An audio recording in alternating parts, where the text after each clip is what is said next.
Imagine that. I was imagining that. But you know what's even better than what I walked away from? F all that. What I walked away from was doing an album with Ozzy as me.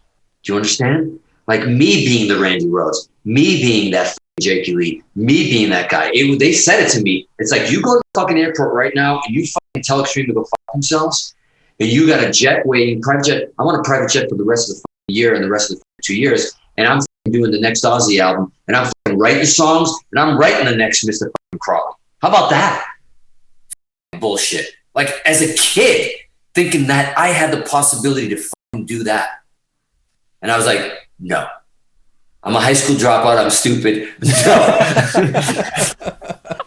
so anyways, stupid is as stupid does. So anyways, meaning it was the right thing to do. But the reason I'm saying the All In, and I'm not going to mention a name, but when Rod said they thought you might say no. Why? Because you're in Extreme. You're gold records, platinum records. You're doing it. You carved your own path without Ozzy, without being the guy that he's going to give you a shot and be the side man. You did it on your own terms. You sold some records and you're touring. You're doing it. So I was like, hell no. It was the right choice. But he said, if he says no, can you ask him if he has a recommendation? And I was like, wow. Are you trying to tell me that I'm holding the golden ticket, the Willy Wonka golden ticket, for a dude to go and do this? Because they said if you say he's the guy, well, he's on the next plane away, and we'll give him a shot. I was like, wow. Giving me that kind of power, of destiny of some other guitar player that I might know or not know that might get this. Wow. So instantly, within 10 seconds, and I fear mentioning his name for obvious reasons. Let's just call him Chucky for now, okay? But there's a dude that we grew up with at the time. He was in another band when Extreme was coming up. Great guitar player. Would slam this. Looked amazing. You know, listen, let's not get it twisted. Ozzy's guitar players weren't just guitar players. They had a vibe. They had a look. They had hair. They had something. It was a thing. There was a thing. It's a culture. You're going to be Ozzy's guitar player. Jakey Lee had a culture. He was mixed. He was Asian. He had a thing. He had a name. It was interesting. It was a story. There had to be a story. You weren't just like, who cared if you could play Crazy Train or not? It was more than that.